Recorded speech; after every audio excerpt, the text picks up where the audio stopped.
Wow, it's like 8 o'clock in the morning and it's already so hot and muggy. I got sweat rolling down off my head and I haven't even done anything.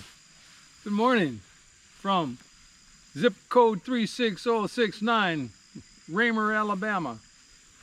I am just your ordinary native earthling, just doing the stuff that I normally do. Friday, the 12th of July, 2024.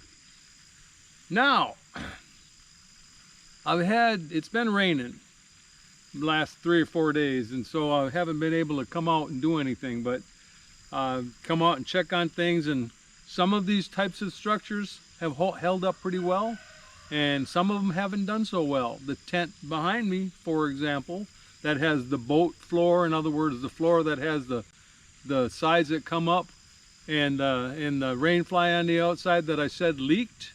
Guess what? It leaked, and there's water inside the boat. So these things happen. These things got to be fixed. You have to learn how to deal with them, and you don't learn how to deal with them unless you go out and put them up and set them up and try them out.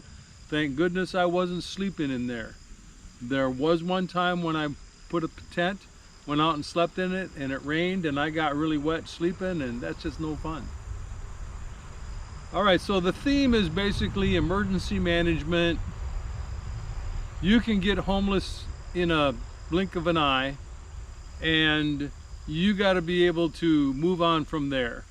Now, I'm not advocating that people become homeless. I'm advocating that people get homeless sometimes without even asking for it, and they're usually not ready for it. It's just not in the cards for them to play.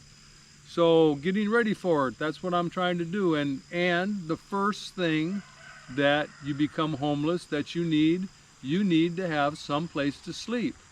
You can sleep on the sidewalk or on the bench or on a piece of cardboard or in the bushes if you want to, but the better prepared you are for that eventuality, the better it is. It's going to happen. If it doesn't happen to you, it's going to happen to somebody that you know. As time goes on and things don't go their way, their lifestyle deteriorates. There is one YouTube or video that I saw once upon a time, something like 10-15 years ago, and before YouTube really started getting going, and it was about it was a prepper channel, somebody that was into being prepared for the end of the world, you know, the end of the world as we know it, and you know, without rule of law and stuff. And so their advice was, and they had been, you know, overseas and in the military and dealing with refugees and stuff, and then their advice was, you don't want to be living in a refugee camp. And my advice is you don't want to be living amongst a bunch of homeless village in the middle of LA or whatever, New Orleans, Houston, the Denver. You don't want to be living in those villages where they cover their, you know, it's blue tarp village. I call them blue tarp villages, blue tarp tent cities. You don't want to be living there. There's dangerous people, there's good people, but there's dangerous people. But we do have this natural tendency where we want to group together, we want to be in a community, and if you become homeless and you start heading downtown to figure out how you're going to handle stuff, and you know, people aren't going to help you, you're on your own. Your natural thing is you're going to run into some other homeless person and you're going to strike up a conversation. But I think that you can be better prepared for it if you do a few things ahead of time, and that's what I'm going to be talking about now in the next couple of videos too. So don't get homeless, but if it's in the cards, in your stars, do some kind of preparations ahead of time. All right, now I'm going to stop now and pick up on another one. Oh, I've got a bug flying around me. You know, what's funny is when I watch people's videos that, you know, they're up in the bushes somewhere doing bushcraft or something, and their camera's taking a shot of what they're doing, and I got headphones on, say, and all of a sudden I hear a mosquito come into my ear, and it's on the tape. Okay, right now out here it's pretty quiet. Hear a couple of birds. This doesn't have the the cacophony or the musical thing that I normally hear out here. But that's what I want to talk about is your priorities should you become homeless. And as I said, the priority, I know in the rule of threes, you know, you can only go 3 minutes without air, and you know, 3 days without water and stuff like that. But this is a little bit different. Homelessness is a little bit different ball game. And the first priority pretty much is find a safe place to sleep. To what one survival book that I have says, to find a place to squat. Find your squat. And you know, when I was hitchhiking around the West back in the 70s, you know, I slept under a lot of freeway bridges. I had one beautiful one downtown Seattle.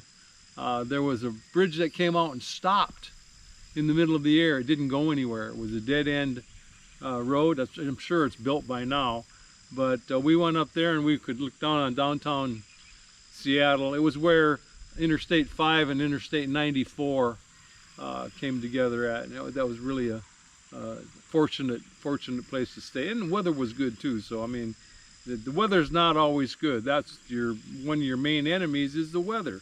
Whether it's windy or rainy or cold or hot, you have to figure out your priority is to get a place to sleep.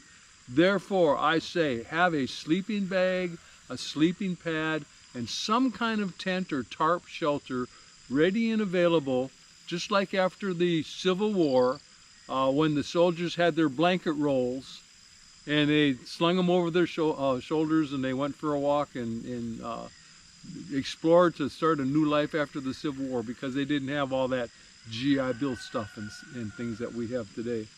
So most homeless people, besides getting a tent, they get a cell phone. Cell phone is one of your best communication things. Now, in the old days, I used to say, find a library or a phone booth. A phone booth has a phone book in it, and it'll tell you where the library is. And a library has phone books too, but they have maps and they have, you know, different information sources. But nowadays, it's a little bit different. However, one of the things that many homeless people do is they hang out in the library. Free internet, a bathroom, you know, they can't really be denied entrance unless if they're very disruptive. And it's you know, get you out of the heat, get you out of the cold, learn a bunch of things and read some books and get educated. Take advantage. Now, you don't have to be all doped up and drugged up and drunked up and whatever up. And all that stuff, but in the homeless life, after your sleeping thing and maybe your telephone, you pretty much want to be near a source of water. Now, I put down that this is a A.F.E.W production, which is air, fire, earth, and water, by the way. But so I'm going to talk about water now. And in water, if, for example, in the state of Minnesota, they have something like 14,000 archaeological sites, all right, from before Columbus and before Leif Erikson and all that. 14,000 archaeological sites, and they are all on or near water. The whole, it's crucial to have water. Again, this is why I say get a water filter, or get a means to boil your water, or get some water purification tablets, but have a water filter so that you can keep yourself alive with water. Because yeah, I know the rule of three says 3 days without water and you're a goner. Well, you can stretch it to 4, 5 days sometimes if you absolutely don't do anything. You know, you're lying under a bunch of rubble after an earthquake and you're perfectly still. But if you are any kind of active, and I would like you to do this as an experiment. if you're any kind of active, take a day out sometime and don't drink anything. Don't drink any water. And not 3 days, but just doing things around your yard or around your house or whatever your activities are. See how soon before it takes, see how long it takes before you are thirsty, and then try to go longer and see how long it is before you start stumbling, fumbling, making mental mistakes, starting to feel dizzy, seeing visions or whatever. It's faster than 72 hours. It's like 24 hours or so, and it's distressing. So water is a very immediate need to take care of. Sleeping, water, communication, like that. All right, so that's another tip for the homeless happening. Okay, bye-bye.